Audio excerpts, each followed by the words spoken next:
아, 콜. 네. 반갑습니다. 오늘은 오리지널스에 대해서 얘기를 드리겠습니다. 제가 몇 년 전에, 한 5년 전 정도에 이 책을 읽었는데, 상당히 충격을 많이 준 책이었습니다. 그리고 어떤 사람이 성공을 하고, 어떤 회사가 성공을 하고, 비슷한 컨셉과 비슷한 제품을 가지고 어떤 회사는 왜 실패를 하는지, 거기에 대해서 명확하게 알려준 책이었기 때문에 상당히 충격적이었고, 그리고 여기 책에서 나오는 몇 가지 원칙들에 대해서는 제 삶에 적용한 것도 있고, 그것으로 인해서 저도 삶이 많이 바뀐 사람이라서 이 책은 제가 정말 좋은 책이라고 얘기할 수 있는 책 중에 하나입니다. 그이 사람은 31살에 와튼 스쿨 최연소 동신교수로 임명이 됐습니다. 그냥 천재입니다. 이 사람은 그냥 천재라고 보시면 됩니다. 그리고 책을 봐도 그렇고, 이 사람이 뭐 한 거를 봐도 그렇고, 진짜 세계적인 천재가 아닐까라는 생각이 듭니다. 여기 보시면은 세계에서 가장 영향력 있는 경영 사상가 25인에도 선정이 됐습니다. 그리고 기브 앤 테이크, 이 책도 되게 유명한 책인데 이 책도 저서를 했고요.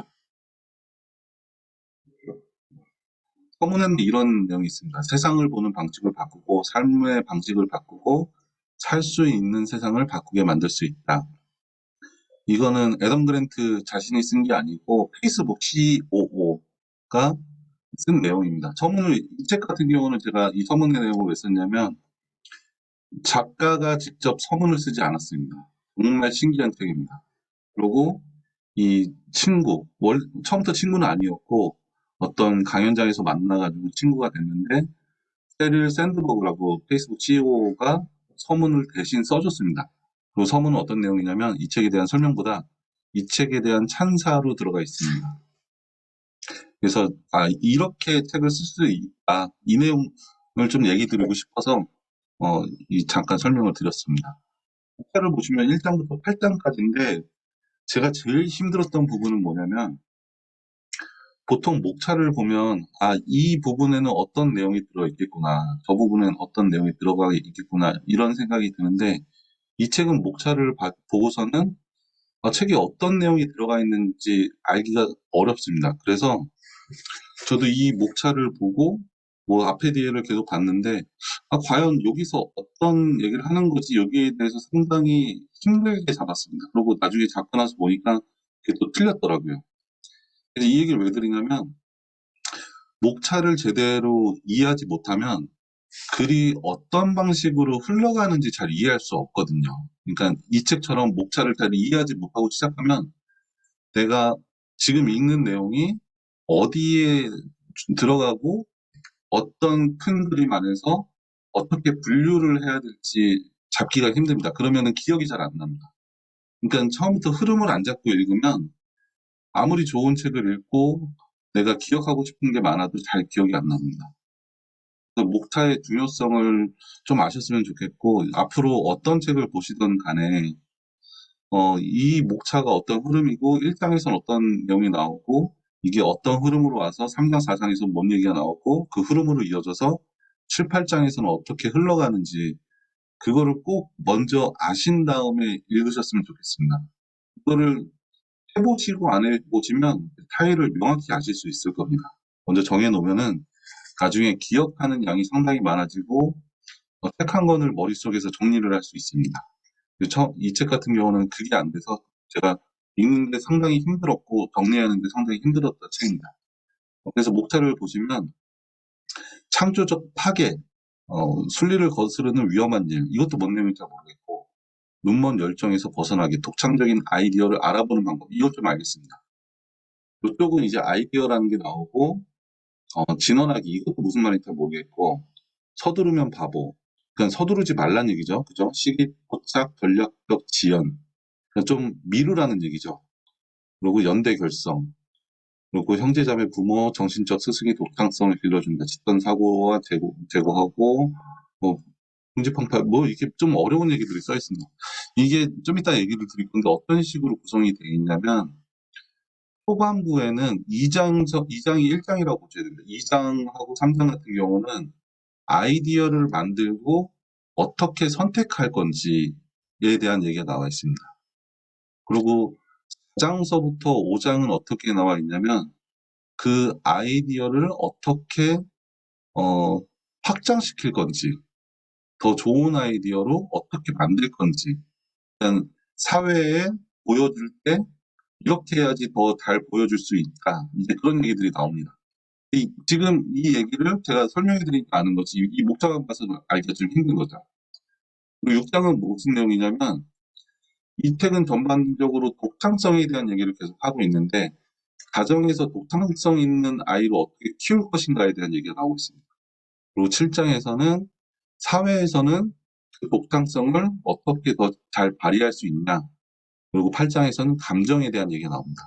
그러니까 2장하고 3장에서는 아이디어를 만들고 선택하고 그런 걸 나온 다음에 4장하고 5장에서는 지연을 하고 연대를 결성해서 아이디어를 잘 표현하는 방법에 대해서 나오고, 6장에서는 집안에서 아이들의 독창성을 어떻게 키울 수 있는지, 사회에서는 어떻게, 7장에서는 사회에서 사회인들의 그 독창성을 어떻게 키우고 그 집단에서 사용할 수 있는지, 그런 얘기가 나오고 있습니다. 이제 좀 대충 아시겠죠? 이렇게 잡고 보면 상당히 편합니다. 그러면 우리가 2장, 3장에서는 아이디어를 만들고 선택하는 방법을 집중적으로 보면 되는 거죠. 4장하고 5장에서는 아이디어를 어떻게 써야 될지를 보면 되는 거죠. 그리고 6장에서는 우리 아이를 어떻게 키울지 보면 되는 거고, 7장에서는 직원들의 독창성을 어떻게 키울 수 있는지, 그런 걸 보면 되는 거죠. 이렇게 전반적으로 보시면은 이제 좀 이해하기 편해지십니다. 자, 이제 들어가 볼게요. 1장으로 한번 들어가 보겠습니다. 1장은 뭐냐면, 1장이 서문입니다. 그러니까 제가 아까 얘기 드린 게, 서문을 페이스북 친구가 써줬다 그랬죠. 그 사람이 서문을 써준 거고, 이 책에 대한 찬사로만 이루어져 있고, 실제 이 저자가 서문에서 하고 싶은 얘기를 1장에다 넣어놨습니다. 이 저자는 한 40페이지에 걸쳐서 서문을 써놓은 겁니다. 대단한 사람, 이 천재가 미친 거죠. 서문을 자기는 한 3, 4장에 적기 싫었던 거죠. 그러니까 너가 서문을 써. 대신에 나는 서문이 50페이지는 써야 되니까 나는 1장에다 서문을 쓸래. 이거 좀 너무한 겁니다. 이거. 말이 너무 많은 거죠. 근데 대단한 건 뭐냐면, 1장에서 한 페이지도 버릴 내용이 없습니다. 깜짝 놀랐습니다. 일단 서문이라는 걸 알고서 봤는데도 이 1장에서 버릴 게 없습니다. 그만큼 어마어마한 것들이 들어가 있습니다. 그래서 제가 강의를 하면서도 1장에서 상당히 많은 얘기를 드릴 겁니다. 창조적 파괴라는 건 무슨 뜻이냐면, 지금까지 우리가 독창성에 대해서 갖고 있었던 관념들을 뒤집는 얘기들이 상당히 많이 있습니다. 그래서 아마 1장에서 저자는 창조적 파괴라는 얘기를 쓰지 않았을까 싶습니다. 제일 먼저 나오는 얘기가 와비 파커라는 안경 회사에 대한 얘기입니다.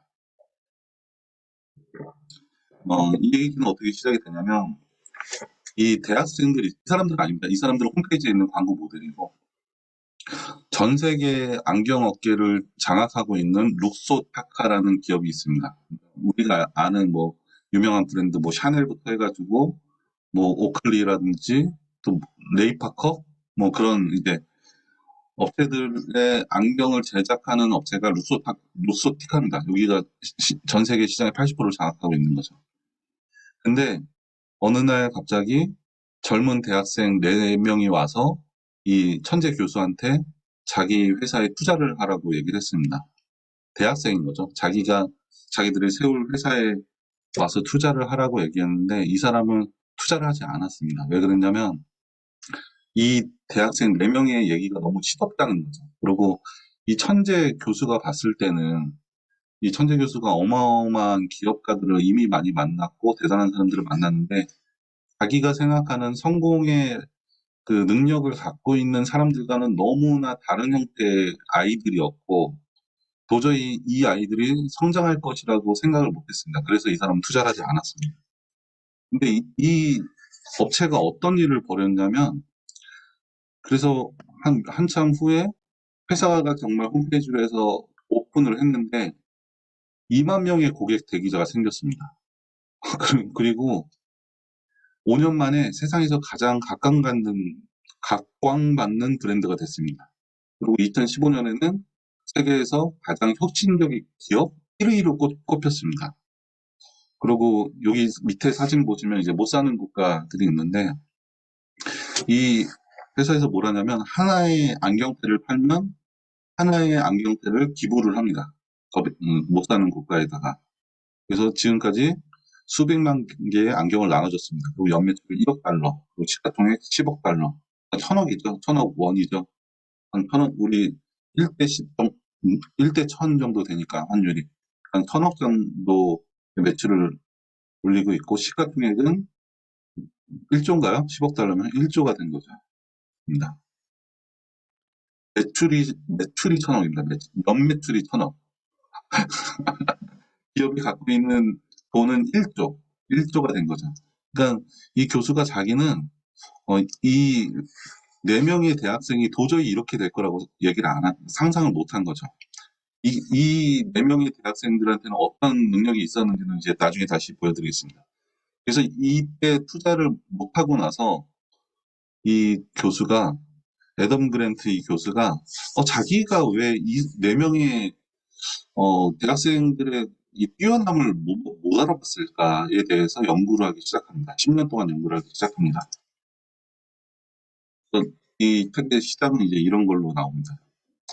어느 의뢰를 받고서 일을 잘하는 사람들의 원인이 무엇일까 조사를 하러 갔는데 도저히 어떤 내용인지 찾을 수가 없었습니다. 근데 나중에 이런저런 조사를 하다가 보니까 차이점을 하나 발견했습니다. 다른 분야에서는 아무것도 차이점이 없었는데 크롬을 쓰는 직원들이 있었고 익스플로어를 쓰는 직원들이 있었습니다. 그러니까 크롬을 쓰는 직원들이 재직 기간이 15% 길었고 결근 확률이 19% 낮았고 그렇습니다. 고객 만족도도 좋고 일도 잘하고 판매도 잘하고 다 잘합니다. 일단 의문이 생긴 거죠.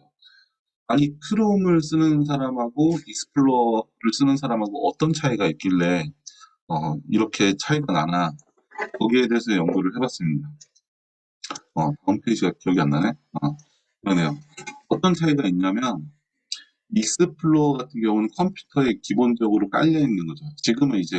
지금은 크롬도 깔려 있는 것 같은데 그때 저도 이제 몇 년 전까지만 해도 크롬을 쓰려면은 자기가 다운을 받아서 써야 됐었거든요. 그냥 크롬을 쓰는 사람들은 뭐냐면 기본적으로 컴퓨터에 깔려 있지 않은 거 그거를 자신이 찾아서 까는 사람이죠. 근데 익스플로어를 쓰는 사람은 그냥 어, 자기한테 주어진 그대로 쓰는 거죠. 이 사람들을 연구해 보니까 단지 익스플로어랑 크롬의 차이가 아니고 모든 일을 할 때 익스플로어를 쓰는 사람들은 기존에 있는 그 매뉴얼대로 얘기하는 그런 게 높았고 크롬을 쓰는 사람들은 매뉴얼대로 안 하고 자기가 원하는 방식의 방법을 만들어서 하는 사람이 높았고 일단 전반적으로 변화하는 걸 많이 하고 새로운 거를 많이 한 사람들이 크롬을 쓰는 사람들이었습니다. 그러니까 이건 뭔 얘기냐면 이 닭은 하나만 봐도 뭔가 새로운 것을 계속 시도하는 사람, 이런 사람들은 이제 이 크롬으로 보여지는 거지, 이 일을 잘하는 사람들은 새로운 걸 계속 시도하는 사람들이라는 거죠. 그리고 일의 능률이 좀 떨어지는 사람들은 기존에 주어진 틀 안에서 시키는 것만, 주어진 것만 하는 사람들이라는 겁니다. 그래서 어떻게 생각을 해야 되냐면, 크롬을 쓰는 사람들은 주어진 것이 아니고 삶을 자신이 재창조해서 사는 사람들입니다. 그리고 익스플로어, 기존의 것을 쓰는 사람들은 주어진 삶에 충실히 살아가는 사람들이죠. 이렇게 두 분류의 사람들을 놓고 비교를 해봤을 때 창조적이고 자신이 원하는 삶을 살아가는 개척가 정신이 있는 사람들이 좀 더 일을 잘하고 좀 더 돈을 많이 벌고 좀 더 근태율이 좋고 전반적으로 모든 게 더 높다는 것을 알게 됐습니다. 그리고 이런 얘기에 대해서 이제 이 책 전권에 걸쳐서 독창성과 창의성이 엄청나게 뛰어난 사람들의 특징과 어떻게 그것이 만들어졌냐 이 얘기가 나오기 시작합니다. 이제 다시 와비 파커의 얘기로 들어가서 와비 파커 이 사람들은 질문을 가졌습니다. 제가 지금 책에 얼마였는지 기억이 안 나는데 500달러였던 것 같습니다. 그러니까 50만 원 돈짜리 안경을 사야 되는데 이 대학생들이 질문을 가졌습니다. 안경이 왜 이렇게 비싸야 되지? 또 단지 몇만 원이면 되는 건데? 생산 비용이 한 20배의 수익을 얻고 있는 건데 도대체 왜 이럴까라는 의문을 가졌습니다. 그러니까 전 페이지에서 이제 크롬 얘기가 나왔던 것처럼 이 사람들의 첫 번째 특징은 뭔가를 만들어내는 사람들입니다. 의문을 갖고 질문을 해서 새로운 것을 해보려는 사람들의 특징이 있다는 거죠. 그래서 근데 이 애덤 그랜트, 이 천재라는 사람, 31살에 종신교수에 임명된, 최연소 종신교수에 임명된 애덤 그랜트가 왜 못 알아봤냐, 자기를 분석하기 시작했습니다. 자기를 분석해 봤을 때, 이 대학생들의 문제점을 이렇게 세 가지로 자기가 뽑았습니다. 모두 학교를 다니고 있다는 거, 학생이라는 거. 그리고 두 번째는 6개월 동안 뭐 했냐면, 사이트도 하나 없고, 뭐 제대로 된 게 갖고 있는 것도 없고, 6개월 동안 이름만 만들었습니다. 일단 신뢰가 떨어지는 거죠. 얘네들은 6개월 동안 할 수 있는 게 이름밖에 못 만드는구나. 그리고 가장 큰 문제는 뭐였냐면 6개월 후에 졸업 예정이었는데 직장을 다 잡아놨습니다.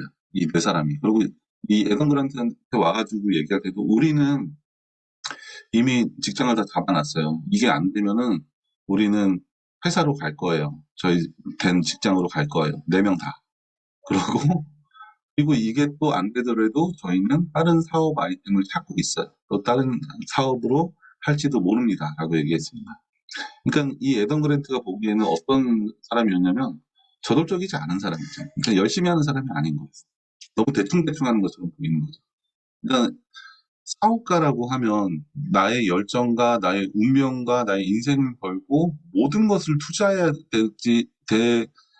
해야지 겨우 살아남을 수 있는 게 사업이라고 생각하고 그게 사업가라고 생각을 하는데 그런 사람들이 아니었다는 거죠. 그리고 의지도 약하고 결실함도 없습니다. 그냥 안 되면 회사에 들어가겠다. 근데 너가 투자를 해줬으면 좋겠다. 그 정도로 갖고 갔다라고 생각하는 거죠. 실패 대비도 해놓고 뭐 위험을 감수하지 않는 거죠. 근데 여기서부터 출발이 됩니다. 이 책에서 뭔 얘기하냐면 이게 신동 그러니까 천재들이 세상을 바라보는 형식이라고 생각을 하는 겁니다. 고정되어 있는 사람들이죠. 천재라고 해도 독창적인 천재는 거의 없다는 겁니다. 잘 하기는 하지만 자기가 새로운 거를 만들어내지 못한다. 너무 잘하기 때문에. 그러니까 책에 어떤 얘기가 나오냐면 연주자와 창조자 얘기가 나옵니다. 그러니까 음악을 만드는 사람들. 이런 사람들은 독창적인 사람들이죠. 근데 천재들은 뭘 잘하냐면 피아노 잘 치고 바이올린 잘 치고 어떤 걸 주어진 걸 가지고 최고의 1등에는 잘할 수 있다. 하지만 독창적인 사람은 얼마 안 된다. 천재 중에. 그러니까 신동과 독창적인 사람 간에는 차이가 있다. 라는 얘기가 나오고 있습니다. 음, 그리고 우유부단함이 그렇게 큰 문제가 되지 않는다. 그러니까 기존의 사업가에 대한 생각은 지금 1장 하고 있는 겁니다. 아직 1장 한참 남았습니다. 이게 1장입니다. 1장. 이 우리가 성공가라고 생각하는 사람들은 뭐 대단한 열정을 가지고 그거 하나 가지고서 하울링이 제가 목소리가 좀 커서 그런가? 좀 낫나요? 하울링이? 좀 짧게 얘기를 해야겠네요. 어, 성공한 엄청난 성공을 거둔 사람들, 엄청난 이제 독창적인 성공을 만들어낸 사람들이 목숨을 바쳐, 인생을 바쳐서 뭘 한 것 같지만 그렇지 않다고 얘기합니다. 여기 어떤 내용이 있냐면 우유부단함과 회의에 시달림, 그리고 직장에 계속 다닌 창업가들이 오히려 실패할 확률이 30% 정도 낮다라는 얘기가 나옵니다. 그러면서 예시들이 상당히 많이 나오는데 여기 보시면은 존 애덤스 누군지 잘 모르시죠? 이제 독립선언문 썼던 사람이라고 그럽니다. 들어본 것 같긴 한데 저도 잘 모르겠습니다. 그 사람은 영국의 보복을 두려워했고 변호사 일을 포기하기를 주저했다. 독립선언문 쓰느니 자기는 변호사 하면서 영국이 보복할지도 모르고 그랬다랍니다. 조지 워싱턴 초대 대통령이죠. 뭐라 그랬냐면 나는 젖먹던 힘까지 다 짜내서 그 일을 막지 않으려고 안간힘을 썼다. 이런 얘기를 했습니다. 마틴 루터 킹, 흑인 인권으로 제일 유명한 사람이죠. 흑인 중에서. 흑인 인권 운동가 중에서 제일 유명하죠. 인권 운동을 이끄는데 주저했다. 그냥 목사 일을 하고 싶어 했습니다. 이거 할 생각 없었습니다. 책에 상당히 상세하게 나와 있습니다. 그리고 미켈란젤로. 이 사람은 원래 조각가죠. 그림 그리는 사람이 아니고. 그래서 그 천지창조란 그림을 그려달라는 의뢰가 왔을 때 안 그린다 그랬습니다. 이 사람은. 자기는 조각가인데 왜 그림을 그리냐. 그리고 이 의뢰가 어떻게 들어온 거냐면 책에는 안 나오는데 이 사람들이 물 먹이려고 이제 저 사람이 너무 뛰어난 조각가다는 얘기가 계속 나오니까 이 사람을 망가뜨리려고 그림은 못 그리겠지. 그래서 저 사람한테 그림을 한번 의뢰해보자. 이제 그렇게 해서 천장 그림을 그리게 된 겁니다. 한참 동안 망설였습니다. 그리고 니콜라우스 코페르니쿠스가 지구가 태양을 돈다는 사실을 발견하고서 이거 출간하는 걸 꺼려가지고 22년 후에 책이 나왔다고 합니다. 그리고 스티브 워즈니악 얘기가 나오는데 애플의 그 애플의 아이팟 말고 맥북? 맥북 아닌데? 첫 번째 컴퓨터 그거를 만들고 나서도 큐렛 패커트에 계속 다녔습니다. 그리고 이거는 이 사람뿐만이 아니고 상당히 많은 사업가들이 자기가 어떤 제품을 만들거나 대단한 것을 만들어내서 뭐 이게 잘 될 때까지 몇 년 동안 회사를 많이 다녔습니다. 피카소도 뭐가 있었는데 그런 사람들이 상당히 많이 있습니다. 그러니까 보면은 우리가 다 아는 사람들, 대부분 다 아는 사람들이고, 우리가 모르는 사람 중에서도 이제 대단한 사람들이 있는데, 이런 사람들이 처음부터 자기의 성공을 확신하고 열정을 다해서 한 게 아니고, 처음에는 상당히 많이 망설였다. 이제 그런 얘기가 나오고 있습니다.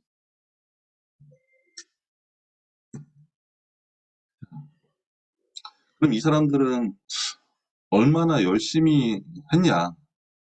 그러니까 처음의 생각은 내 인생의 전부를 걸 생각은 없습니다라고 얘기를 하고, 그 대안으로서 아까 얘기 드린 것처럼 인턴이라든지 다른 사업을 계속 알아보고 있었고 그러면서 아이디어를 계속해서 만들어냈습니다. 이 얘기가 뒤에서도 나오는데 오히려 안정적일 때 일단 뭐 회사를 다니고 있다든지 아니면 뭐 다른 방향성이 있다든지 이러면 불안감을 좀 낮추고 새로운 아이디어가 많이 더 들어올 수 있다고 얘기를 합니다. 이 사람들이 내건 아이디어는 뭐였냐면 첫 번째로는 무료 반품 시스템을 만들었습니다. 이 애덤 그랜트가 처음에 그 작가가 이 회사를 못 믿었던 이유는 누가 안경을 온라인으로 사겠냐 그 당시 때였는데 이 사람들은 무료 반품을 해주겠다. 그게 첫 번째 아이디어였습니다. 하지만 이게 충분하지 않을 것 같아서 어떻게 했냐면 그냥 보내주는 겁니다. 산 게 아니고 내가 1번, 3번, 5번 안경 좋아요. 이거 한번 줘보세요. 그러면 그걸 그냥 보내주는 겁니다. 써보고 그냥 반품을 하는 겁니다. 무료 반품보다 진화가 된 거죠. 이게 가장 적중했습니다. 그러니까 구매하진 않고 그냥 써보는 거, 무료 착용을 해보는 거, 이게 적용을 해가지고 전 세계 안경 시장을 장악한 거죠.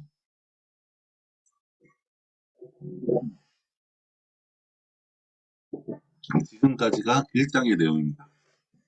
어마어마하죠. 그래서 책에 보면 더 많은 얘기들이 있습니다. 어마어마한 얘기들이 있습니다. 이게 서문입니다. 이게 실질적인 서문이고 서문 마지막에 이제 이런 내용이 나옵니다. 이 책이 어떻게 구성되어 있냐라는 얘기가 나오는데 처음에는 아이디어를 만들고 식별하고 이런 내용이 나올 거다. 그리고 아이디어를 포착하고 전달하는 방법에 대해서 나올 거고 미루기와 연대감에 대해 나오고 가족하고 기업에 대한 얘기가 나오고 감정에 대한 얘기가 나온다. 이게 1장 마지막에 써 있습니다. 그러니까 2장서부터는 이제 제대로 목차가 이렇게 구성이 될 거다라고 얘기를 하고 있습니다. 그리고 맨 마지막에 이런 문구가 적혀 있습니다. 독창성을 추구하는 사람들이 세상을 앞으로 나가게 만든다.